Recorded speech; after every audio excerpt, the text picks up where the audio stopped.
Sehingga potensi lokal ini juga membuat bagaimana masyarakat itu bisa diberdayakan dan juga bagaimana sumber alam yang ada di desa-desa ini dikembangkan bersama-sama. Jadi program beasiswa Satu Rumah Satu Sarjana ini benar-benar membantu banget Mbak di kalangan mahasiswa yang dimana mereka kan semuanya total pengcoveran untuk biaya dari orang tua. Di Klaten ada bulu ponggok yang bisa difoto, jalan-jalan, di video, gitu, kasih makan ikan.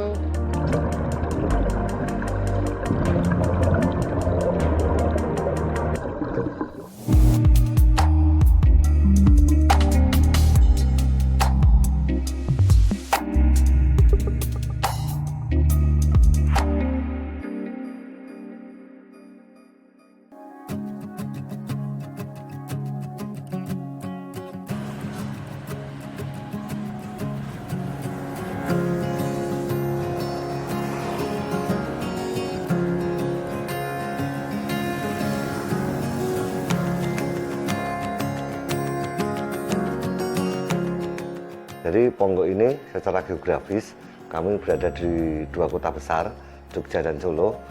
Kami di dataran rendah antara Gunung Merapi dan Gunung Merbabu, yang mana Ponggok dulu itu tahun 2001 itu masih dibilang menjadi desa miskin, paling 3 nomor bawah di Kabupaten Klaten. Kami membuat pemetaan, perencanaan, action, keberlanjutan. Dan 4 strategi ini yang kami lakukan, gimana kami harus memulai membangun desa ini.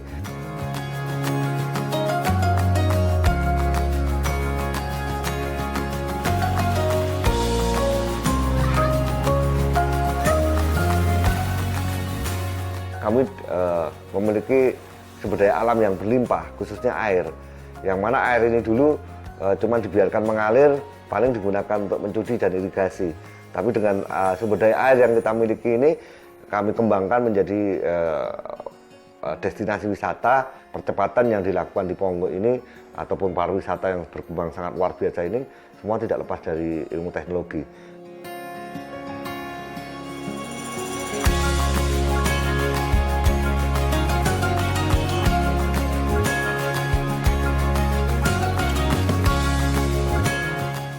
Semenjak misalnya Undang-Undang Desa Nomor 6 tahun 2014 ya, dan dirubah menjadi Undang-Undang Nomor 3 tahun 2024 ini, semua desa kan mendapatkan hak yang sama kaitannya dana desa. Ponggok pun juga sama, kita juga dapat dana desa 1 miliar. Kami dana desa itu kami fokuskan untuk mewujudkan desa wisata tadi. Kalau sekarang ini di Ponggok ini per RW itu ada tempat wisata yang mana dikelola oleh lembaga usaha produktif milik masyarakat desa.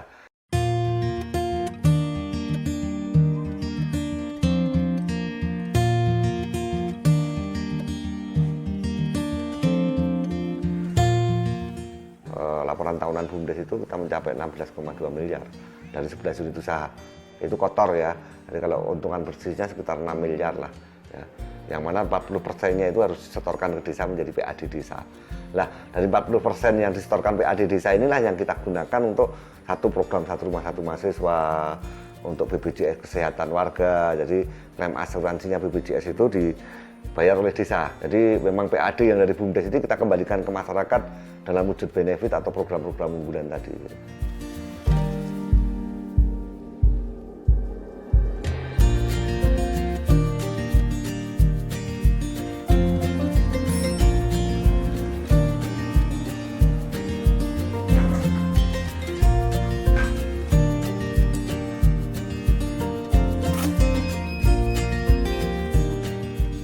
BUMDes ini tercipta bukan hanya untuk profit oriented ya, kita juga ada benefitnya. Bagaimana kita pemberdayaan masyarakat untuk gotong royong dan juga kolaborasi dengan lembaga-lembaga desa yang kedepannya bisa kita untuk memajukan perekonomian dan juga meningkatkan pendapatan PAD dan juga kesejahteraan masyarakat.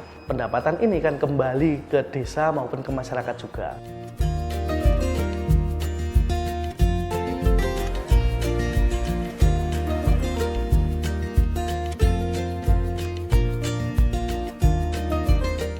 Yang memberikan kontribusi paling besar yaitu Umbul Ponggok. Itu salah satu wisata unggulan kita yang mungkin di tempat lain masih belum bisa yang menyamai karena tagnya Bunaken Van Klaten. Itu bisa sampai 3 sampai 4 miliar setelah pandemi. Sebelum pandemi itu bisa 8 miliar itu per tahun.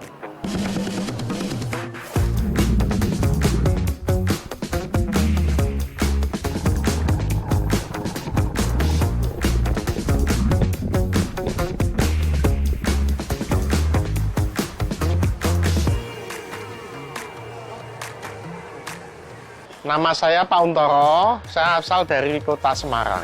Saya Ibu Liana, Semarang.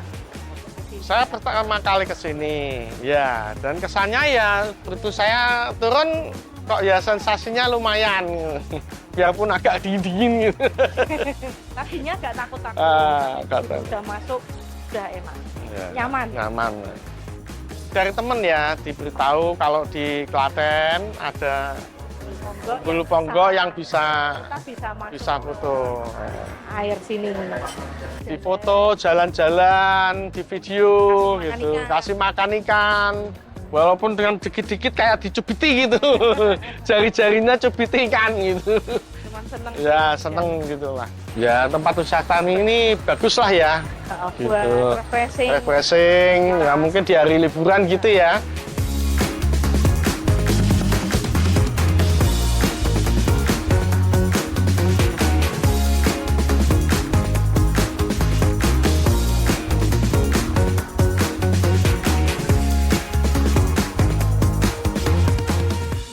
Perkenalkan, nama saya Ibu Listianingsih, Ketua UMKM Umbul Mesuki.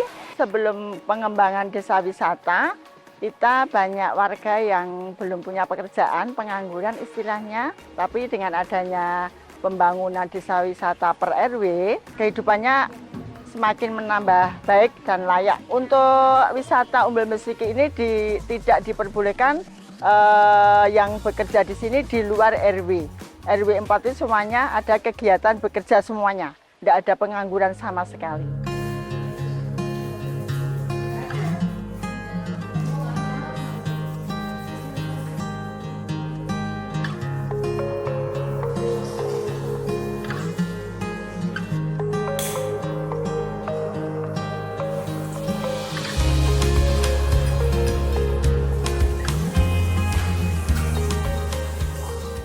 Jadi di desa kami itu selain banyak wisata, banyak daerah yang berpotensi wisata, juga banyak budidaya ikan nila. Ambil manfaat dari adanya ikan nila dan juga adanya banyak pariwisata untuk makanan khas Desa Ponggo. Setiap kita selesai produksi aneka olahan frozen duri itu pasti mengganggu karena kadang tukang sampah kan nggak langsung dibuang. Makanya duri itu saya bersihkan, saya presto, terus saya bawa ke lab. Ternyata duri itu mengandung kalsium tinggi. Terus saya coba olah menjadi aneka cemilan.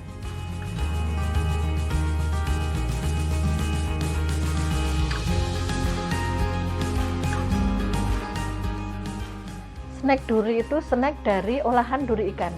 Jadi duri ikan itu sangat mengandung kalsium yang tinggi, Mbak. Jadi itu bukan hanya sekedar snack biasa, tapi snack kita itu mengandung ada kandungan plusnya. Jadi mengandung kalsium. Pembuatannya juga masih manual, Mbak. Harapan saya usaha saya tetap lancar sampai besok, mudah-mudahan tambah maju, bisa pakai alat-alat lagi yang bisa mendukung lebih banyak.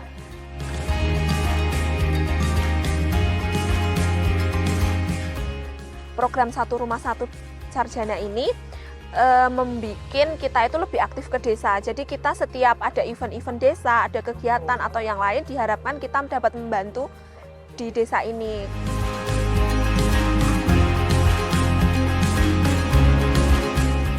Ilmu dari kampus bisa saya tularkan kepada pengelola-pengelola wisata yang ada di sini ataupun pelaku-pelaku wisata yang ada di Ponggo ini.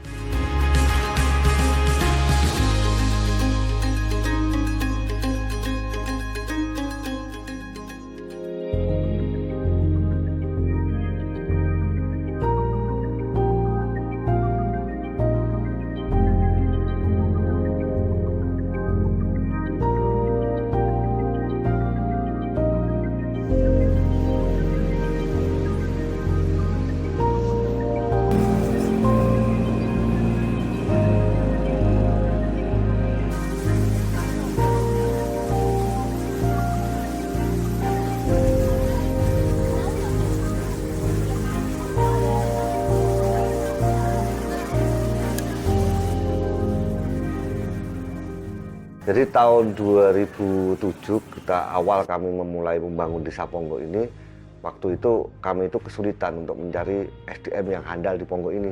Karena yang kuliah itu cuma 4 orang waktu itu. Ini yang menjadi tantangan bagi kami, yang mana itu masalah kami rubah menjadi suatu potensi di kemudian hari.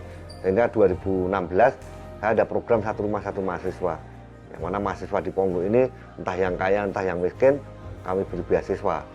Kalau yang IP-nya di bawah 3 itu 300.000, yang IP-nya di atas 3 itu 500.000. Sebagai pendorong mereka biar mau kuliah waktu itu.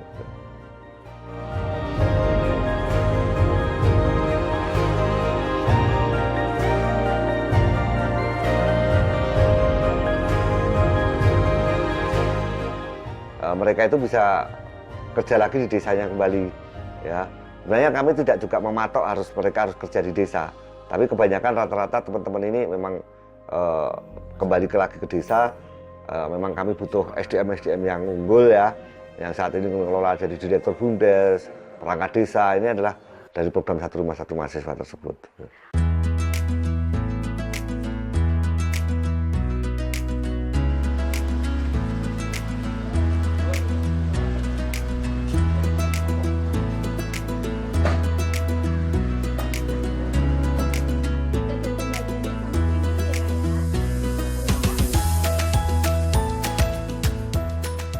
Sebelumnya saya itu ekstensi dulu dari 3 ke S1. Saya mulai kuliah di tahun 2018 setelah lulus SMA, dan itu saya langsung mengajukan. Kebetulan saya juga termasuk staf di Umbul Besuki sebagai admin tiketing. Nah, itu juga saya berkontribusi dengan ilmu yang saya punya. Itu bisa membantu dalam hal pelaporan. Jadi dalam hal administrasinya di sini.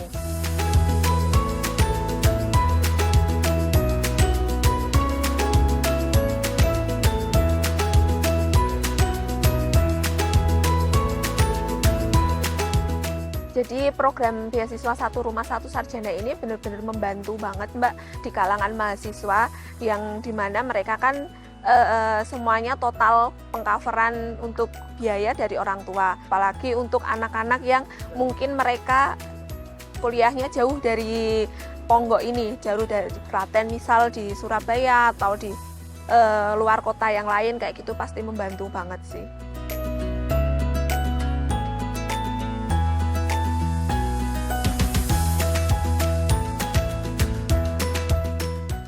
Komitmen kita memang sebenarnya dengan adanya program Satu Rumah Satu Sarjana ini membuat kita itu lebih aktif ke desa. Jadi kita setiap ada event-event desa, ada kegiatan atau yang lain, diharapkan kita dapat membantu di desa ini.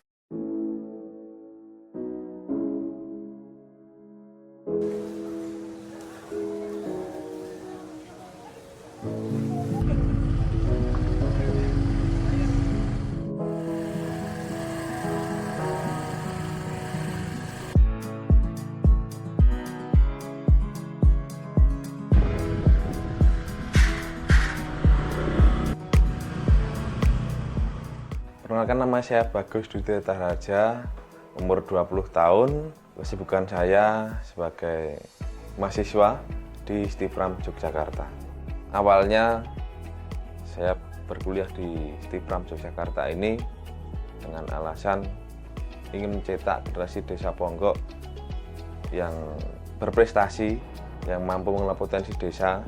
Jadi yang mana saya ngambil di Stifram ini jurusan pariwisata, karena Desa Ponggok belum punya satu sarjana pariwisata.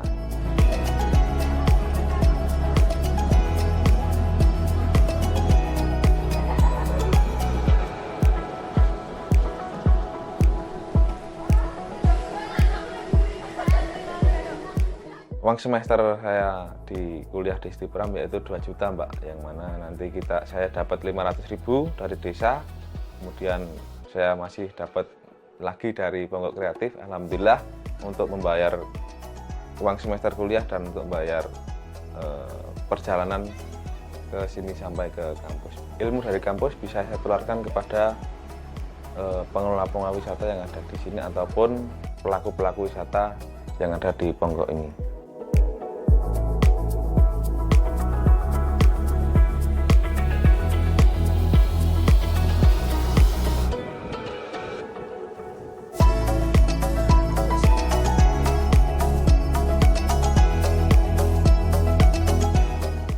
Untuk pertama kali saya mengelola TikTok dan Instagram Simbok Tukinil, yang mana Pak Kades melihat dan melihat potensi saya, Mbak. Akhirnya saya dipanggil, kemudian saya ditawarin untuk masuk ke Pongker ya, dan bisa mengambil konten-konten untuk memasarkan pariwisata yang ada di Desa Ponggok ini. Jadi kita di Pongkrea itu kita juga punya deadline juga, Mbak. Jadi per tempat wisata kita harus posting 16 konten. Kemudian di Ponggok ini mempunyai 5 akun Instagram. Jadi kita harus membuat sebanyak-banyaknya untuk diupload di media sosial. Insya Allah saya bisa membantu desa dengan pengelolaan tempat pariwisata dan lain sebagainya.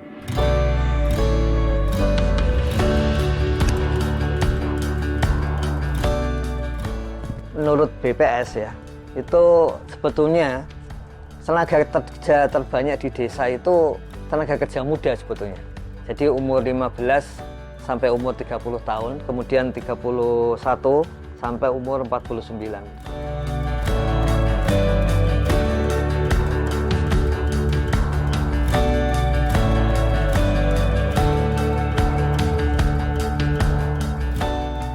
Ya, tidak harus semua desa berkembang jadi kota. Desa yang maju kan nggak harus jadi kota juga. Desa yang industrialisasinya maju kan tidak harus menjadi kota.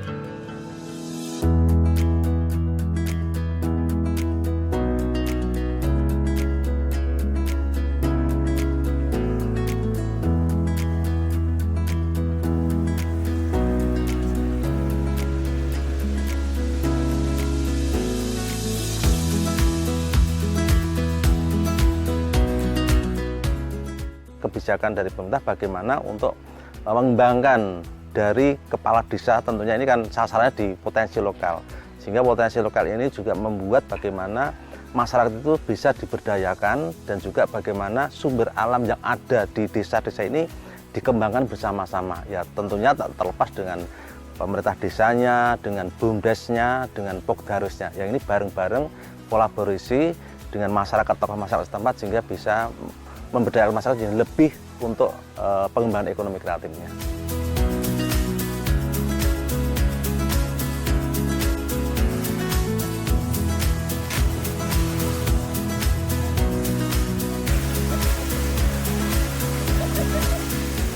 Di kabupaten ini juga melakukan suatu perkumpulan, itu namanya Forum Solo Raya. Nah, Forum Solo Raya ini untuk memberikan suatu pemasaran promosi di Solo Raya. Dari 34 kabupaten kota ini, alhamdulillah Klaten termasuk paling tertinggi pengunjungnya, sekitar 395.765. Ini dari se-kabupaten Klaten dari 35 tadi.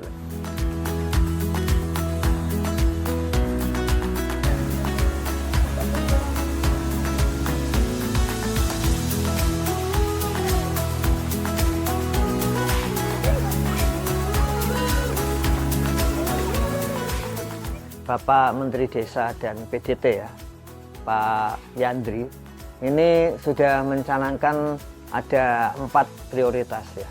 Yang pertama swasembada pangan ya. Kemudian yang kedua swasembada energi.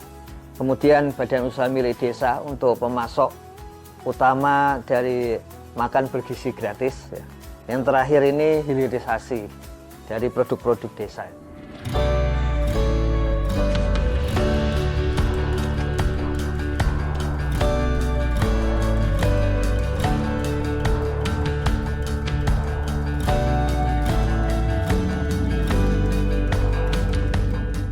Menurut BPS ya, itu sebetulnya tenaga kerja terbanyak di desa itu tenaga kerja muda sebetulnya.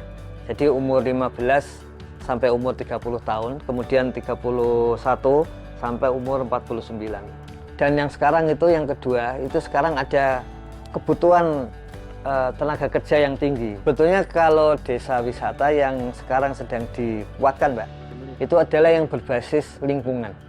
Sehingga di sini lingkungan desa tetap asri, sekaligus bisa mendapatkan tambahan ekonomi ya bagi warga desa melalui wisata gitu.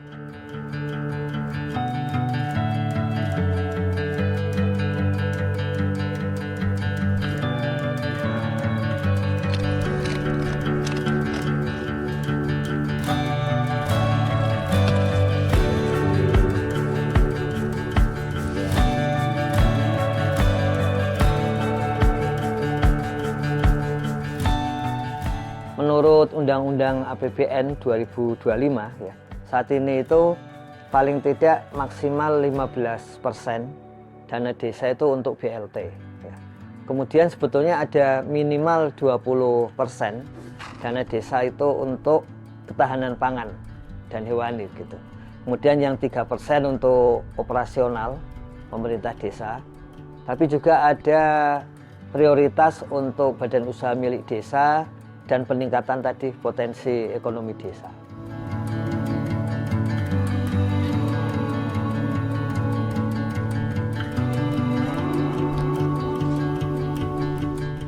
Kemiskinan di pedesaan itu kira-kira kan tahun 2014 itu masih 14%.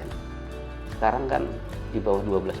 Penurunan cukup tajam 2% dalam kurun waktu kira-kira 10 tahun. Faktanya memang perbaikan infrastruktur desa, fasilitas-fasilitas desa di indeks desa membangun itu yang digunakan sebagai mengukur indeks itu memang berkorelasi positif dengan kemiskinan.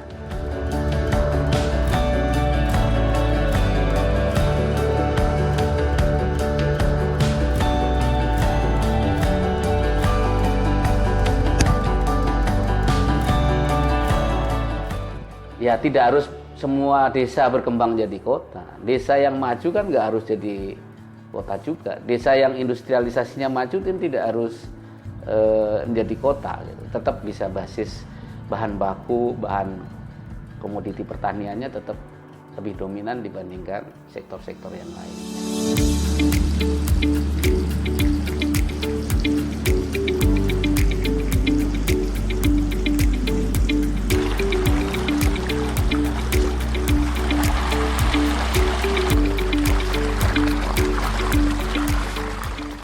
Kuncinya satu, anak muda ini kan sekarang nggak mau ya sektor pertanian karena nggak menarik. Tadi ya kalau pemerintah memperhatikan betul, berikan insentif besar di sektor pedesaan pangan, nanti komoditi-komoditi itu menarik buat anak muda pasti mau bertani. Ya satu. Tapi mereka ya karena anak-anak muda ini menarik akan jadi misalnya dikembangkan dengan digitalisasi. Ya itu senang mereka karena itu memang sektor-sektor yang menggembirakan buat mereka. Tapi untuk sektor-sektor yang basisnya nggak punya potensi seperti itu kan tetap desa itu punya potensi pangan tadi. Kaitannya dengan bagaimana mendorong tadi ya swasembada pangan, swasembada energi, tapi anak muda juga terlibat.